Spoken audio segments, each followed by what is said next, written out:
Can you hear me? It's just easier to use the mic, but if it doesn't work, tell me, because I'm no good with technology. So we'll see what happens. That was a lovely introduction, and thank you very much.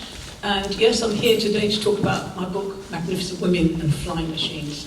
And I thought when I start, I'll just tell you a little bit about me and how I came to write it, which is just really, I started, just explained, I was a journalist, always wanted to be a journalist. And I managed to get onto a women's magazine, and then I got onto Daily Mail, and then finally onto BBC News. But it was when I was on the Daily Mail, there's a colleague, a photographer, was doing a story on the army parachuting. And I was quite interested in this. I mean, actually looking back, I think I was probably more interested in the photographer, but anyway, that's another story. But anyway, he was doing this story, so I got interested, and I found out a bit about it. And while it was mainly military, there were a couple of schools in the UK that gave lessons, so I signed up. And I started, as just said, I started parachuting. And I was young, obviously. And I just loved it. From the moment I was in the air, the freedom, the challenges, and the camaraderie, it was just fabulous. And as I explained, I got fairly involved in it all. I became competitive. I was the British Women's Freefall Champion, a member of the British Parachute Team. And I set up the only all-girl parachute display team in the world. So you can imagine, as young girls, we have a lot of fun.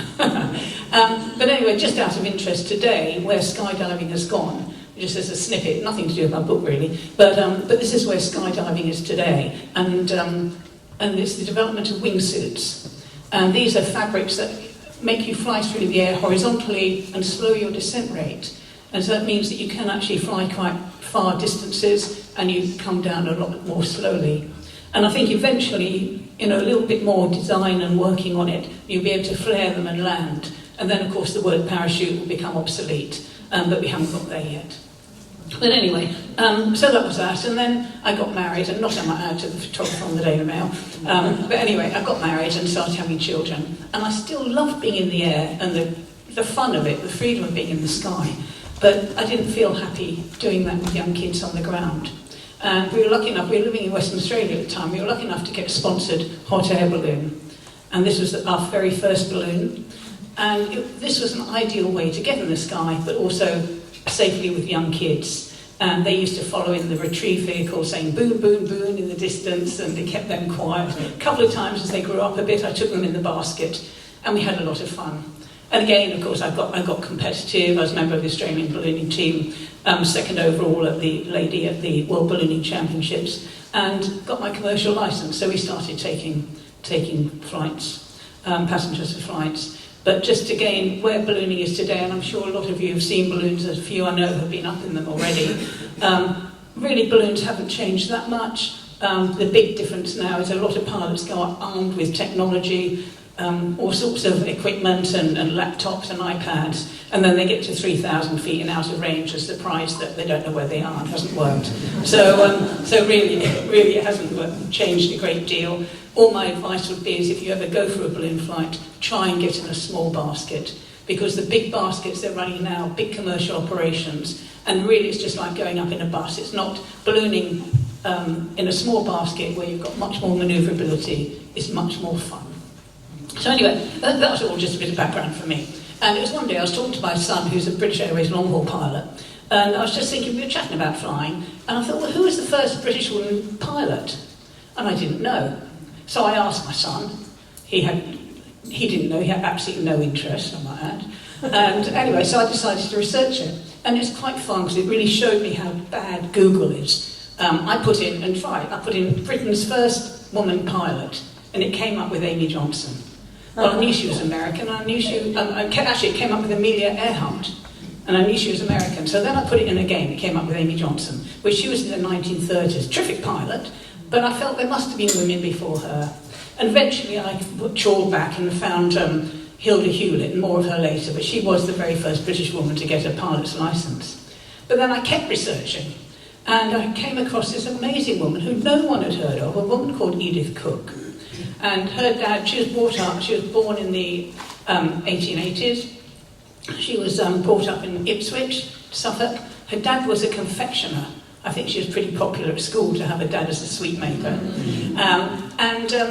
And she just had a normal upbringing, like a lot of kids. She went up to London when she was older, And it was just by chance, in 1909, Blériot had flown across the Channel and it created a big stir. And his plane had been put and dismantled and put on display in the front of Selfridge's window in Oxford Street.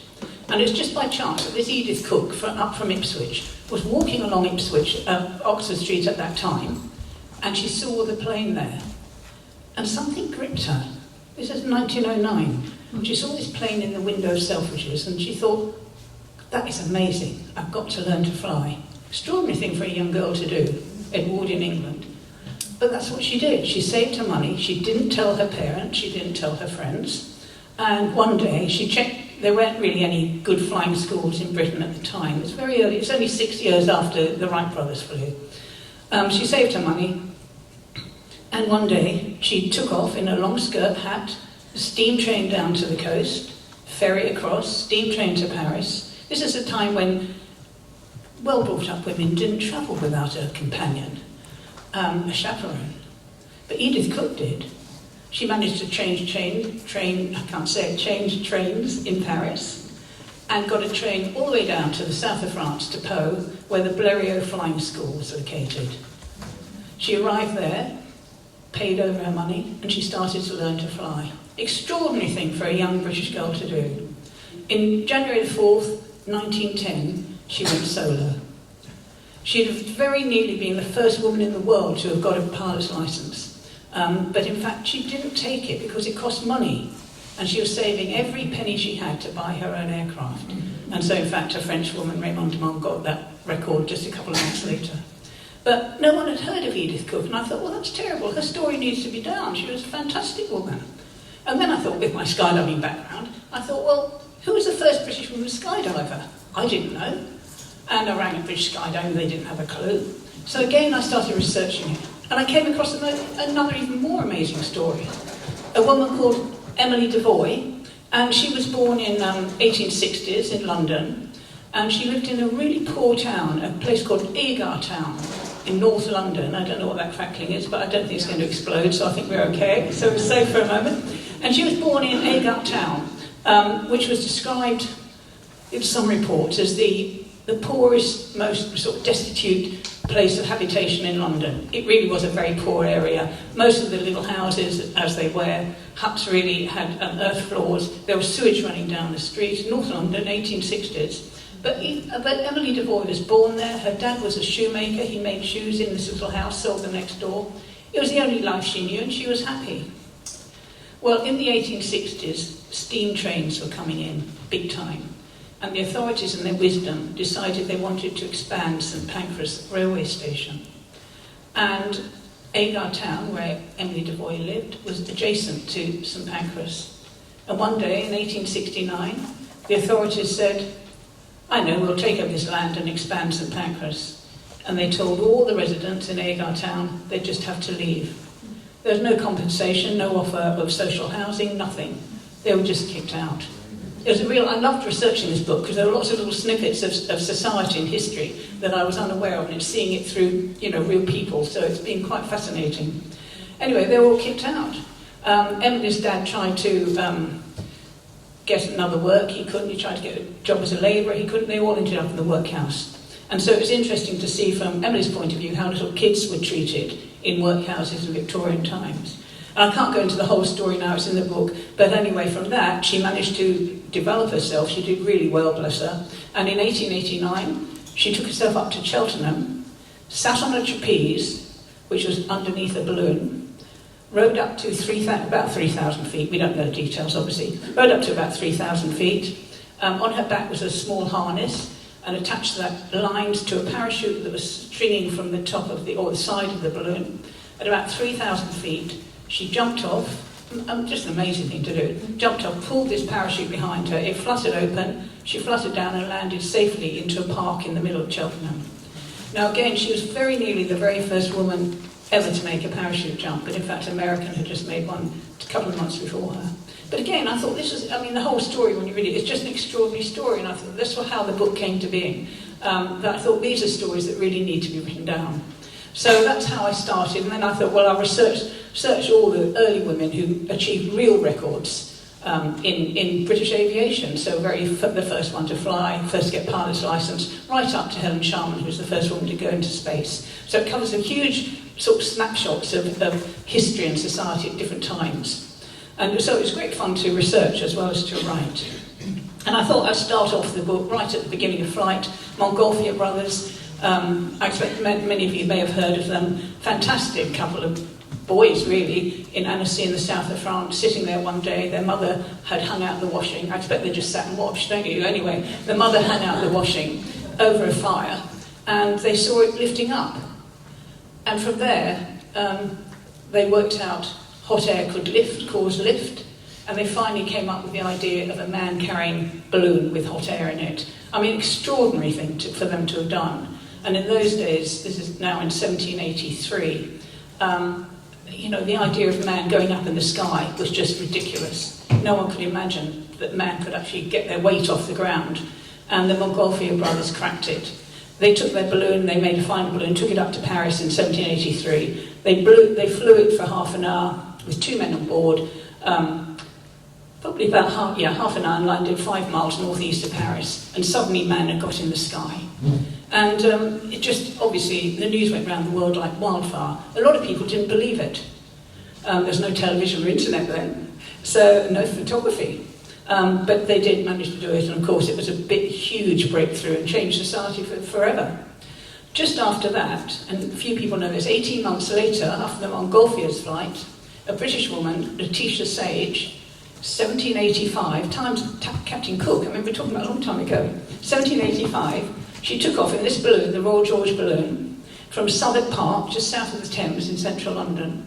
She flew for an hour and landed successfully at Harrow.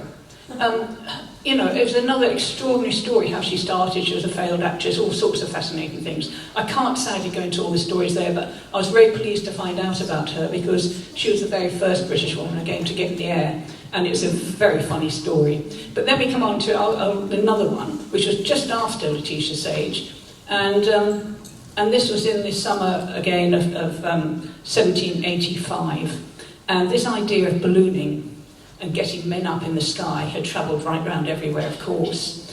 A lot of people didn't believe it, but there were a few groups around England that were trying to emulate, trying to copy this idea of putting lighter-than-air gas into a fabric and lift man into the sky. And one of these groups was a group in Beccles. It was a group of businessmen who got together, and they said, well, we heard man could fly. Can they really? Let's try it ourselves and see if it works. So this isn't the balloon they had, but they copied a French balloon, which was very like this. Very simple, just fabric sewn together and a basket underneath. So it wasn't a high technical thing to put together. The men in Beccles got together their conglomerates, really. They got money from various people in the town, and they started to build this balloon to see if this idea really did work. And, of course, the whole town got behind them, and then the news got out, they're going to build a balloon, man's going to go in the sky. A lot of people didn't believe it. But the men got together, they got the local weavers, or the local seamstresses to start the fabric, the local weavers and everything to make the basket, and soon the balloon was ready. And one day in October, I think it was 1785, they took the balloon out to a field just outside Beccles. It was a lovely, calm day, and they decided to see if it worked. So they started to fill the balloon, and as it started to fill, all the people from Beccles came out. As you can imagine, this was enormous news. A lot of people didn't believe that man could fly. Man, get up in the air, don't be ridiculous, birds can fly, we can't. It'd been the dream of man for millennia, hadn't it? And a lot of people in Beccles, they'd never ever dreamed that man really could get up in the sky. These men from Beccles put their balloon together, started inflating it, and the whole town came out to see whether it would work. It was treated as a big carnival, a big day off. A lot of people didn't believe it would happen, but hey, it's going to be good fun to see it try, let's go and watch it. And as the balloon filled, the field absolutely filled with people, and people from further away came in as well to watch it. Well, finally the balloon was filled, and the businessmen had drawn lots to see who'd go up in this flight if it worked. And the winners of this little draw was the local vicar, a local artist, and a woman called Mrs. Fanny Sheldon. She was a local woman, and she put money into this project. and she had drawn one of the long straws to be one of the first to have a ride. So when the time came, the balloon was filled, and so the three of them, the vicar, the artist, and Mrs. Fanny Sheldon, got into the basket. And there they stood, and now the crowd were watching intently. And the balloon was held down on each corner by 4 men. It was filled up, and they decided it was time to go. Lovely, calm day. So finally the vicar said, right, let go of the ropes. And of course you can imagine the whole crowd went silent. Was this really going to happen? And they all watched as this balloon shimmered. And then nothing happened. And it was quite obvious that there was too much weight in the basket. Well, afterwards, after this event, I found a report that said Mrs. Fanny Sheldon was of a corpulent stature. I think we know what they mean by that. The vicar recognised that it was a weight problem. Even then, they realised that weight was key to trying to fly.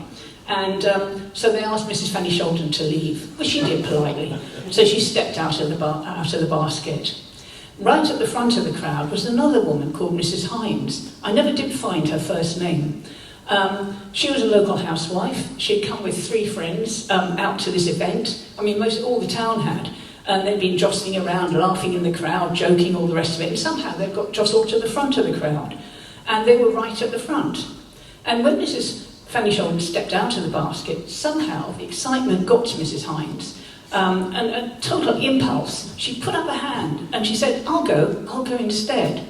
She had no idea what anything was about. I think she thought it'd be a little fairground ride. They might go up and skim a hedge or something. She had got no idea.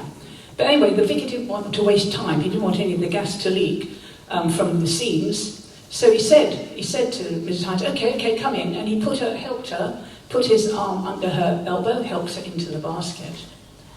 And then they were ready again, and the vicar said, right, let go of the ropes. And once again the crowd, this time jeering and saying, oh, it's never going to go off the ground. But they quietened again, and the vicar said, let go of the ropes, and the balloon started to shimmer, and then it started to rise. And then it did rise, and then it went up. And suddenly, of course, the crowd on the ground were cheering like mad. Man could really fly? Look, they're going up in the sky. And the balloon went up. Well, the vicar and the artist had been prepared for this moment in case it worked, and it did work. And they drew up big white handkerchiefs and waved it to the crowd below. The crowd were cheering, and it was an enormously successful event. And up it went. And they saw the crowds, their faces looking up to them. Then they saw the town of Beccles coming in below them. Then they saw the fields coming in below them as the balloon gained height. Now, this had been a massive project in the town. Everyone had got behind it, was man really going to fly? Lots of excitement. What I think they hadn't really thought through was that what if this project is a real success? And it was. Up the balloon went, and up, and up. And as it got higher, the cheering sort of got a bit quieter. And then at about 800 feet, and again we've no idea, there's no official records, but we assume it was a lovely still day, but in England, well, any country really, the air on the ground isn't the same as sometimes when it's up high.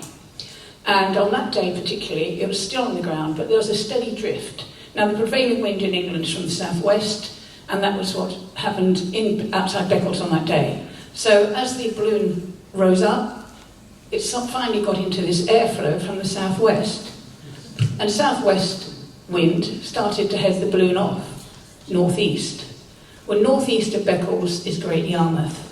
Northeast of Great Yarmouth is the North Sea.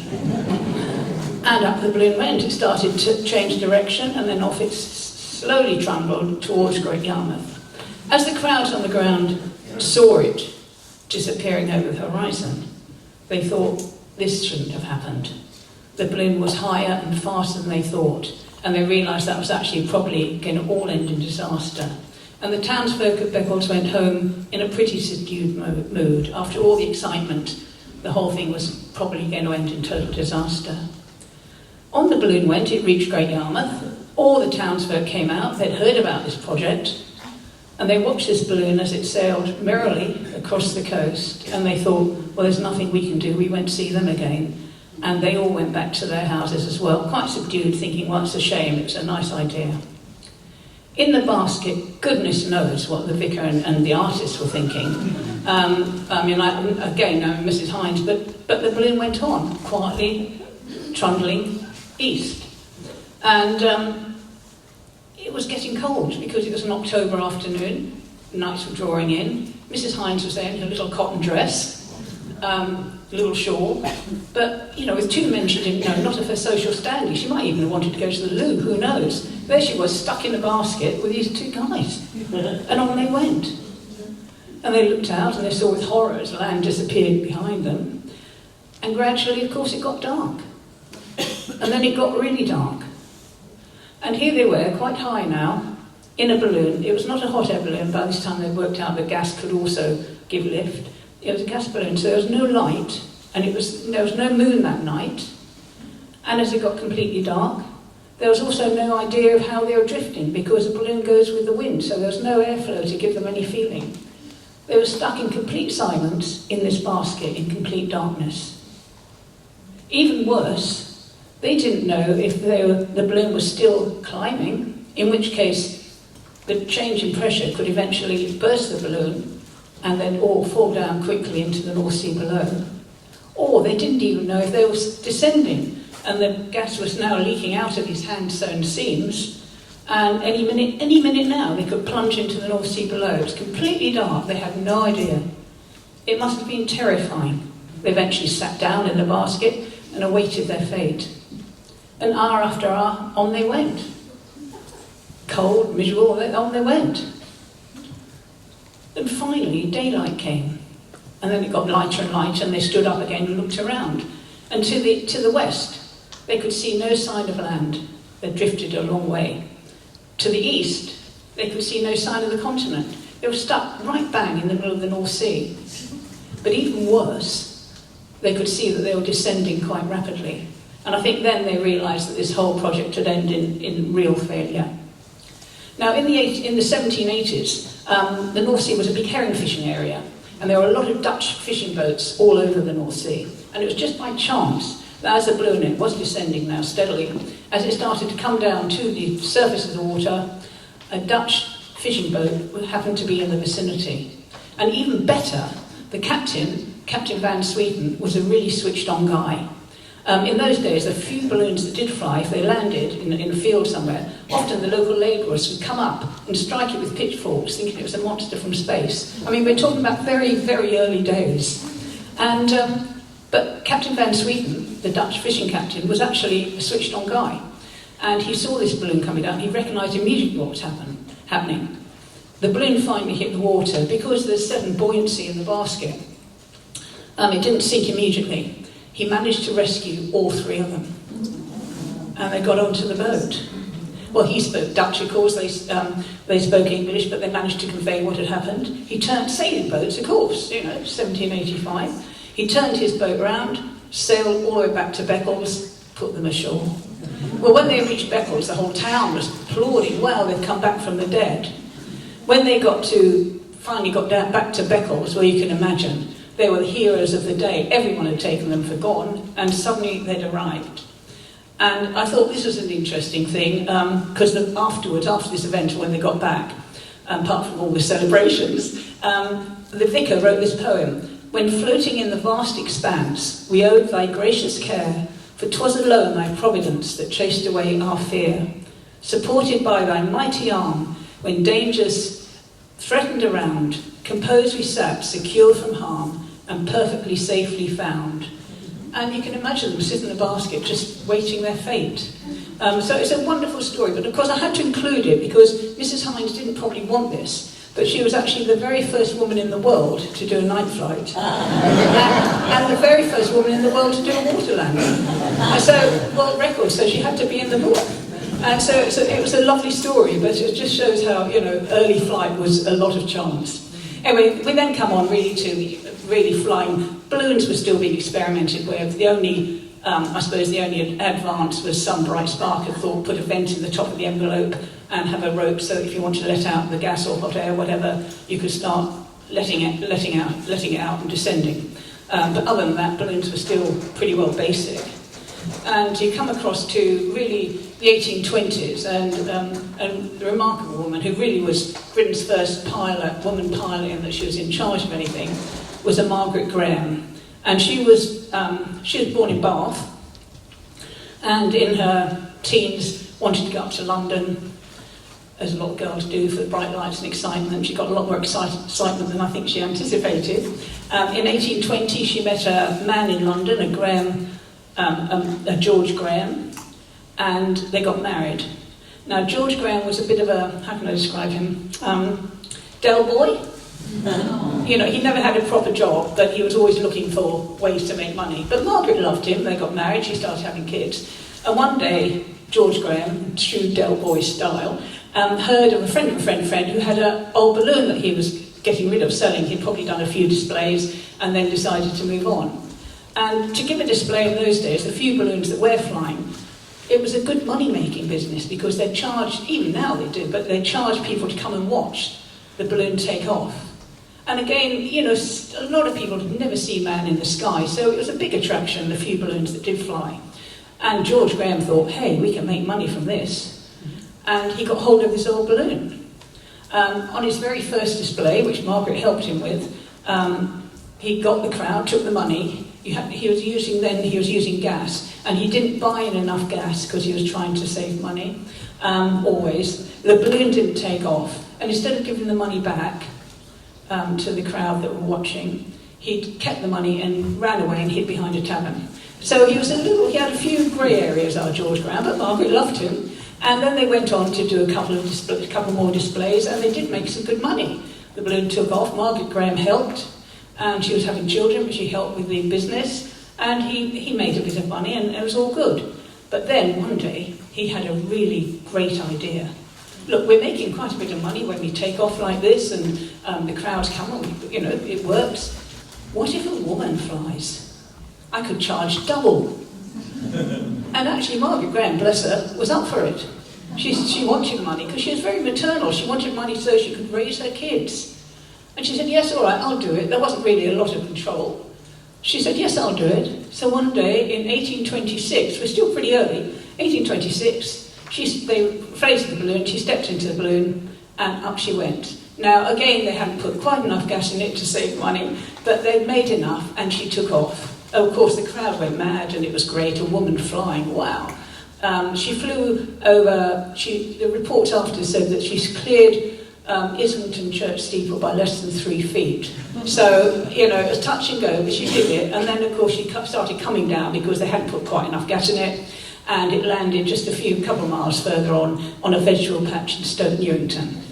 But she was the very first a British woman to be in charge of any airborne machine. And so technically she's Britain's first woman pilot. She wasn't greeted with a lot of acclaim though. As she landed, she was greeted instead with a red-faced man running up to her, incandescent with rage, saying, "You've damaged my vegetables." And 3 days later, she was taken to Old Street Police Station and fined. So it was a big fine. So it was an inauspicious beginning for British women pilots. But the story didn't end there, and I found with all the stories in the book, nothing was as simple as I thought it would be. And just not long after this event, the past caught up with them, or with her husband, George Graham, and he was put into prison. So now, 1830, now Margaret Graham was there in London with kids and no means of support. There was no social security, nothing in those days. And she made the most extraordinary decision. She thought, well, this business has been going well. When it works, it does bring in quite a lot of money. I'll run the business myself. 1830, and that's what she decided to do. When they ran a good display, they had enough money so she could employ helpers to help her with the logistics and lift the basket, all the heavy work. But she started giving displays. She'd flown once, she thought, well, she can do it again, and she did. And she gave displays from as far as Northampton down to Portsmouth. Amazing woman. And just wonderful, and brought up her kids carefully. You know, she loved her children, which is why she was doing it. It wasn't all straightforward. She had enormous opposition, was this woman flying, as you can imagine. And one day in the late 1840s, flying then was no safer than it is today. The weather is always unpredictable, really. And one day she was taking off in the middle of a square in the middle of London. She filled up the balloon, started to rise, but then it caught a little bit of air inside, swirling inside the square. and it was pushed to the side and into a building. And the envelope of the balloon draped across a chimney stack on the side of this square, and the basket was jammed against the building. Well, Margaret did all she could to shake the basket off, but she couldn't. And in the end, big crowd, this is a cartoon of the event afterwards, and she couldn't. So in the end, she was lucky enough to be near a window, and she managed to clamber out of the basket, into a window, down the stairs and onto the ground. So all was well, all ended fine. The next day, the media, the talk of Britain everywhere was of this incident. And not because of this brave woman pilot trying to earn her money for her children. It was because when she clambered into the window, when she clambered out of the basket, the crowd on the ground could look up her skirt and see her bloomers. Now, I mean, you laugh today. It was all over the media everywhere. I mean, it was actually a real scandal. She was ostracised. Enormous letters about her. Queen Victoria wrote a letter to say that women should maintain their dignity at all times. This is Margaret Graham, who's all she was doing really was trying to keep her children alive. So, I mean, I applaud her as Britain. I call her Britain's first woman pilot, because I think she was really, and a fabulous woman. And again, I was glad to get her story down, because it certainly deserved to be told. But then, of course, you come on the 1800s, flying as we know it was beginning to develop, engines and all sorts of things. And I'll just quickly, 1889, I mentioned earlier the woman parachutist, Emily Devoy, who had a dad as a confectioner in Ipswich, and she went up to Cheltenham. This is how she rose up below the balloon, sitting on a trapeze, and then jumped off. Extraordinary thing for a woman to do. She went on to have quite a good skydiving career in the 1890s, so just again remarkable, really. Real groundbreaking stuff. But then you come on really to 1903, and of course the Wright brothers, and they managed to get flying as we sort of know it today. Lots of experimentation still going on. I mean, I love if one wing works, why not loads of wings? Makes sense to me. But women really weren't flying much then. They were helping make the coffee as we do, and sewing the fabric and things like that. And you really come on to, again, Edith Cook, who no one had heard of. And she flew this Blériot 11 in Pau in the south of France in August 1910. Extraordinary woman. But then we come on really to Britain's first proper pilot. And this is flying as we know it today. They were all just people that were sort of adding towards the history of it. And we come to Hilda Hewlett. No biography of Hilda Hewlett. When I started researching the book, very, very few people had heard of her. Another extraordinary story, I can't go into the whole thing here, but she was brought up in London, got married, had children. Her husband was an expert in antiquarian law, so I don't think it was a laugh-a-minute household, but she was happy anyway. She brought up her kids and all was well. And in her 40s, I think she got bored. This is Edwardian England. They had a bit of money. She'd go to tea parties, evening soirees, and I think she was bored. But one day she went out with some friends to an event and saw an aeroplane. 1909, she saw an aeroplane fly. And again, she thought this was so exciting. And she suddenly felt, I've got to find out about this. This is amazing. And so Hilda bounced back home, and she said to her husband, still stuck in his antiquarian law, anyway, she said to him, I've just seen an aeroplane, it's fantastic. And her husband said firmly, Hilda, I want you to have nothing to do with these new flying contraptions. I forbid you to have anything to do with them. And that was that. So she went back, she's a dutiful Edwardian wife. She went back to her soirees and her parties and all the rest of it, and piano events. But this idea of flying niggled her. And again, a long story, but later on that year, she went to see some lawyers. She managed to get a loan. Now, this is a time when women couldn't even get mortgages. She managed to get a loan. She took herself off under a false name because she didn't want to embarrass her husband too much. But what a determined woman, wow. She took herself off to France, to the farm and frying factory, which was northeast of Paris. Gave them the money that she'd borrowed from the loan, and she said, I want to get involved in aviation, make me a plane. So he said yes. And she was stuck there on this muddy field, this middle-aged, she was in her 40s. She was in her 40s when the Wright brothers flew. She was well middle-aged. And there she stayed, the wet, muddy airfield, surrounded by young men enthusiasts, Frenchmen, and here was this middle-aged English woman having a plane made for her. She got involved in the manufacture, and suddenly she was having an education. She absolutely loved it. And finally the plane was ready, and this is the plane she had. So again, still flying as we know it, but it was still fairly early flying, perambulator wheels, things like that. But it was ready, she boxed it up, brought it back to England. And she decided to hangar it at Brooklands, which is South London, it's a racetrack, but it also had an airfield then and hangars.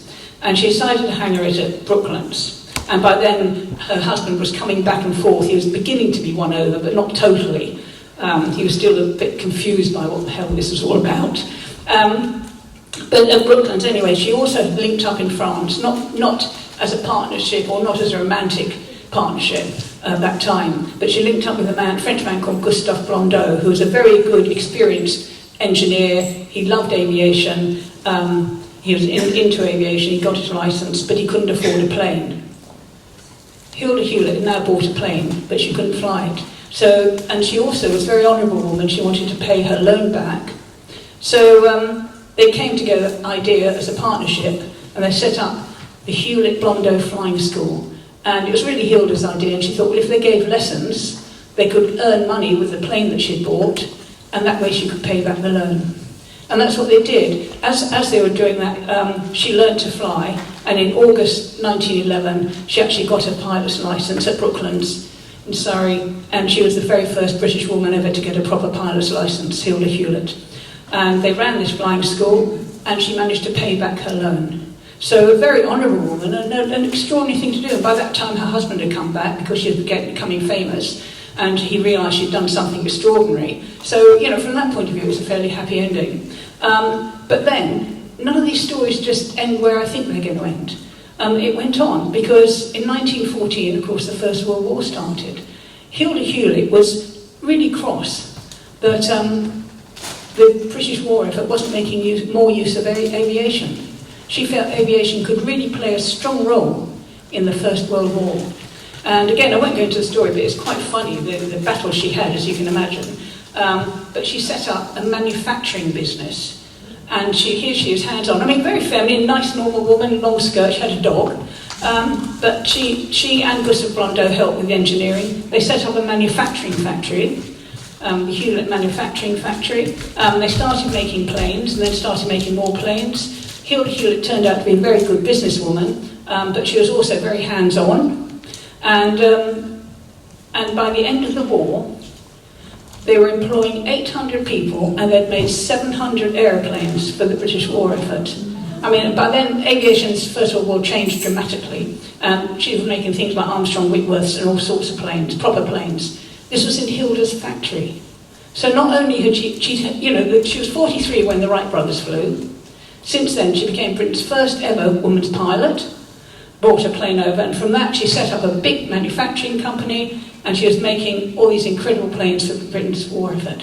She was an extraordinary woman. No one knew about her. There's still not a biography of her. I might have to do that. But now at least she's getting recognition. I've been yelling and screaming up and down, and she's got monuments and things are happening. But Hilda Hewlett, Britain's first ever woman pilot, she should be known, and it was very sad when I found she hadn't been. You know, there was no detail about her. So she obviously is in the book. But then you come up to the 1920s, and women were beginning to fly.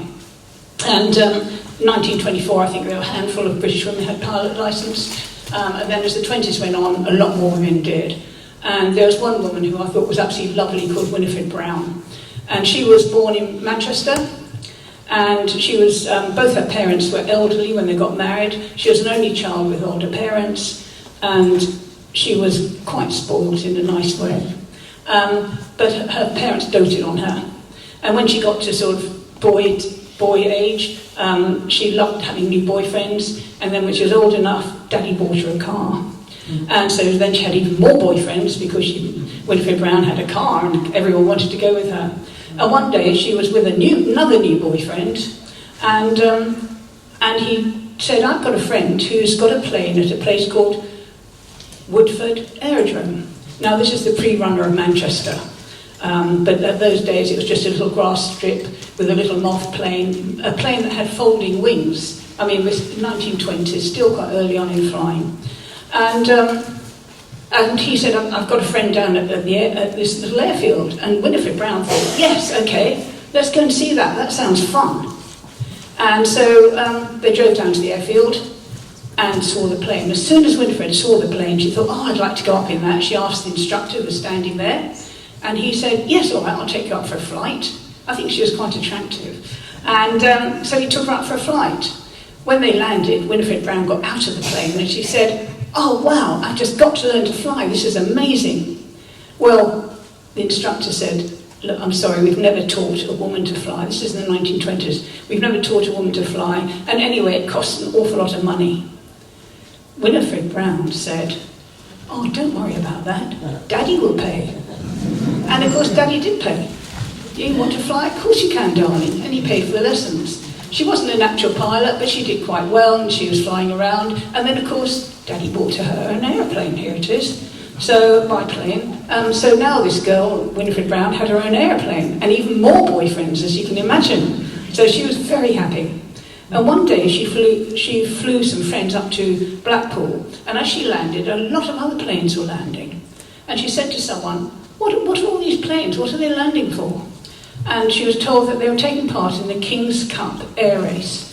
Now, the King's Cup air race was probably the most prestigious air race of the time. It attracted all the best flyers and the top names from aviation.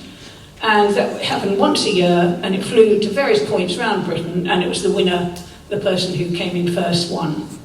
And she just happened to see some of the race, and she said, what is it? And she was told it's the King's Cup air race. And she thought, oh gosh, that'll be good. I think I'll enter that. That sounds really good fun. So she bounced back to her clubhouse. When she landed, she said, I've just seen planes in the King's Cup air race. I think I'll join in, and I'd like to take part in that next year.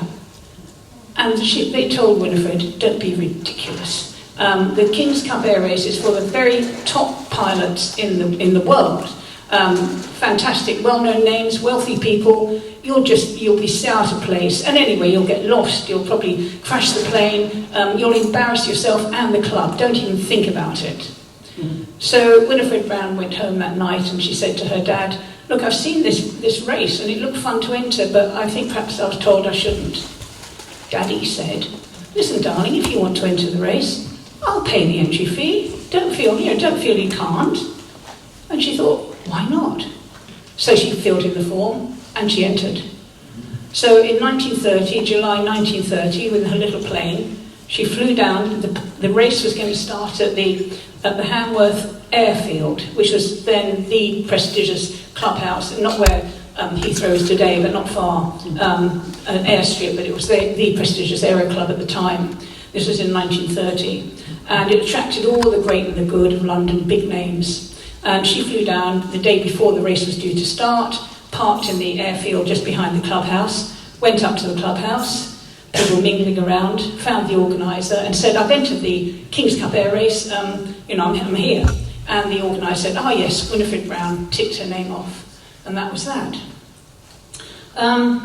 As she mingled with the crowds of the people there, she found that night there was a big party for all the pilots.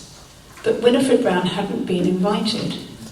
She spoke to some of the other pilots there, and she found most of them had been offered accommodation in the clubhouse. It went on quite a way back from this big building. But she hadn't been offered accommodation. She didn't fit in with the scene, did she? She was a woman. She came from up north.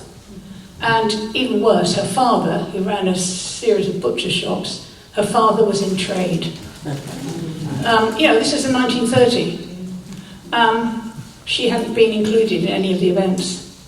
So she took herself off to a nearby hotel and thought, well, that was a mistake. The club were right. My club in Manchester were right. I should never have entered.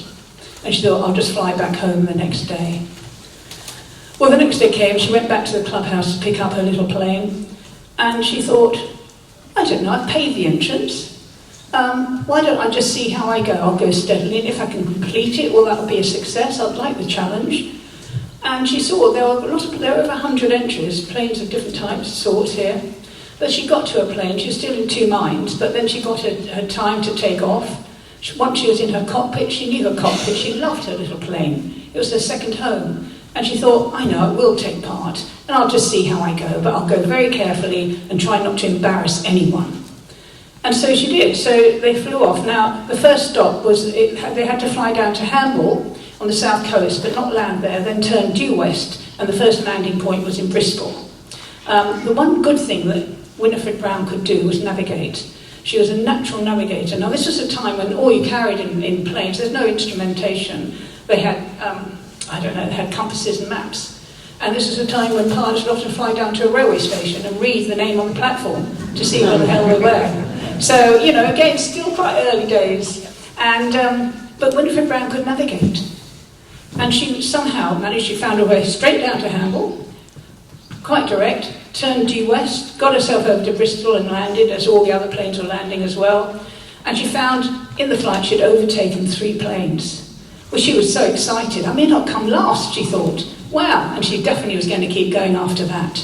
So they had sandwiches, they refueled, and off they all went again. The next stop was up at Manchester, just west of Manchester, and they all landed on the airfield there to refuel and have sandwiches. And at that point, the organiser called them all together. And he said, the next stop on that track after that was to Newcastle and then back to London.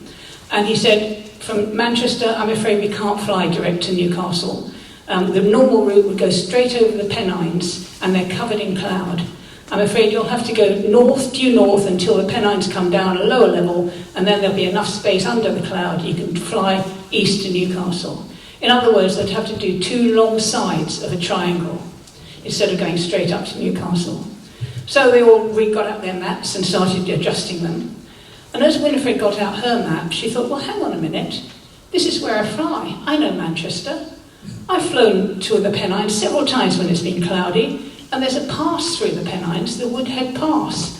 And I've flown into that when it's cloud, and I haven't had any problems.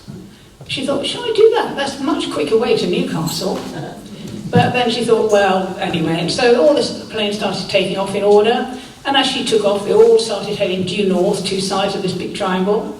And as she just took off and then got to a few hundred feet, she thought, I think it will work. I know this area like the back of my hand. I've done all my flying up here.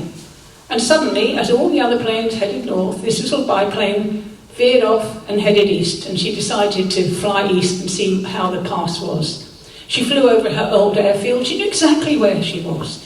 Flew straight up to the Woodhead Pass in the Pennines. As she approached, she could see that the pass was clear, but there was cloud over all the top of the hills. On she flew into the pass. And it was fairly clear, she could see the ground quite easily, and you couldn't fly in cloud those days without instrumentation. It was really, really dangerous. But she was in clear air, she was happy, and on she flew. But then, as she flew on, the air started to get moist, and then in the open cockpit, there was water hitting her face. And then suddenly, the air around her got quite misty, and then suddenly she couldn't see the ground either. And she realised, oh, this cloud's lower than normal. I'm going to get lost, I'll have to turn round and go back. And it was a sad moment for Winifred, because now she realised she'd be right at the end of this race by a long way, and she thought, oh, I shouldn't have entered after all. But she knew she had to turn because the cloud then was going quite low. So as she started to turn her little plane, on the track below her, it was getting very misty, but she suddenly saw a little bit of bright light. So it just straightened up a little bit and saw another bit of bright light. So she straightened up just a little bit further, and suddenly it started to clear a little bit further, and cleared, and suddenly it became clear. So she straightened up, and on she went. And soon she was right through the Woodhead Pass, the other side of the Pennines, and she had a clear run straight up to Newcastle. Well, when she landed at Newcastle, she was the first plane there. I think the organisers were absolutely bemused by this, and in all fairness, I don't think she told them what had happened. There's no radar in these days. But anyway, by now she was quite excited. She knew there were a lot of fast planes about to land. They'd already done the 2 sides of the triangle. But she refueled quickly and took off for the last leg down to back to London. And on she flew. And again, her navigation was good. On this sector of the race, quite a few planes, they ran out of fuel, a couple of planes crashed, and some got lost. So it wasn't, a certain result in any means. But anyway, on she flew. And finally she hit, navigation as always was good, finally came to Hamworth, and she could see a plane. As she just started to descend, she could see a plane coming up fast behind her. The sunlight was glinting on the wings. The sky's a big place. She didn't know where any of the other planes were. But she thought, well, I'll try and overtake this one. I certainly won't be last anyway. And she put her little plane into a big dive, far faster than its specs. Everything was rattling. But she dived down and finally landed back at Hamworth Aerodrome on the grass runway. And as she landed, other planes were coming in fast all around her. But she was really pleased. She landed, she'd done the flight, and she thought, I haven't embarrassed myself. This is great, I'm pleased. And as she turned off the engine and started to get out of the cockpit, she suddenly saw a lot of people rushing up to her. And suddenly, a bunch of flowers were pushed into her hand. She'd been the first to land, she'd won. No one could believe it. This woman from up north, she'd won this prestigious race. It was hilarious. Everyone was rushing up to shake her hand, to talk to her. Winifred Brown. And here she is. The big presentation was organised that night. A lot of the women and of the wives of the pilots had come in very beautiful evening dresses. A lot of the men had dinner suits on. Some of the pilots had already prepared big winning speeches because they thought they'd probably win. And then we had Winifred Brown. She hadn't even got a change of clothes with her. She'd got her cotton frock, which she'd flown all day in, no prepared speech, and she'd won. It created a complete uproar, really. She got a telegram from the King. It was just a big, big event. And she just said quietly, thank you. She had no speech prepared. And she'd won this prestigious race. And that evening, the organiser of the event came up to her and said, Winifred Brown, well done, what fantastic race, fantastic flying. And for you, we've reserved the very best suite in the clubhouse for you tonight. Winifred Brown said, and all credit to her, she said, I wasn't good enough for you last night, and I'm not going to stay there tonight. And she went back to her hotel. So a fabulous story of Prince First sort of top women racer. And she went on to have quite a good flying career, but I had to include her story. And again, it's just a wonderful story. But then on we go, and I think you've probably heard of Amy Johnson, and you come through there, and then you get to the ATA girls, and that was, I think, the time, despite all this background, in 1939, when the First World War started, desperately short of pilots, the Air Force still wouldn't take women. So despite all that background, women still weren't accepted.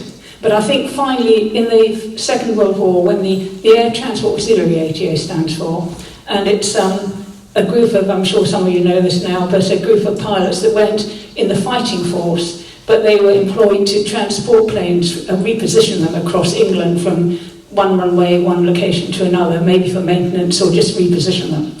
And they did extraordinary things, and it was thanks to a British woman, Pauline Gower, that women were finally accepted into the ATA, and then they did start to help the war by flying various planes. And without proper training, they were stepping into planes from Spitfires to Lancasters to Hurricanes, and successfully flying a whole range of aircraft. And I think really it was the Second World War that finally persuaded the general public, everyone really, that women actually could fly aeroplanes. And then, of course, after that, there's finally come up to Helen Sharman, and she was the very first British woman in space. And again, it was great to find her story, a hilarious story. She was a chemist, she worked in the Mars factory. And all these little snippets I love, because her job in the Mars factory was to work out how to stick chocolate onto ice cream. I mean, it's not a job that your teachers tell you at school, what do you want to do? I want to be one of those people that work it out. But that was her job. Anyway, it's a long story, and I won't go into it all now, but she was driving home from the factory in Slough to her flat in South London. This is the 1980s. She got stuck in a traffic jam, turned on the radio, fiddling through the channels, and she heard an advert, astronaut wanted, no experience necessary, please ring this number. And she thought, in the 1980s, we weren't so attuned to scams, were we? And she wrote down the number, thought it was really weird. And never gave it a thought. And it was only a few weeks later, she was emptying out her handbag, and found this number. And from that, she rang up, found that it was a genuine offer. A group of British businessmen put together a conglomerate with the Russians to send a British person up to space. She beat 50,000 applicants, was a wonderful woman. She was the only woman I could speak to because she was the only one still alive. And she had she was a really nice lady, so many funny stories. But she went to Russia, she had to learn Russian before she could really do it. And in the end, 1991, up she went to the Mir space station. And again, her stories from there were hilarious, just how she lived in the enclosed area with other men, you know, how you survive, but also looking out on the Earth from such a height. And one thing she did say, her biggest memory, was one day they were circling the Earth, of course, round, and she saw a lot of cloud cover, and there was a thunderstorm, and there was lightning going from top of cloud, top of cloud, top of cloud, right around the Earth. And she said it was the most sensational sight she'd ever seen. It would stay with her all her life. So that was really the end of it. So really, I mean, I've whizzed through it, but it's a snapshot of the fantastic women that have all built up towards today when, you know, if you get a woman pilot on a plane, you don't actually die of horror. And, but all these women deserve credit because they've all contributed in very difficult times, a lot of them, to get to where we are today. So, okay, loads of facts. Sorry, I get very excited about them all, but they all deserve to be known. So thank you very much.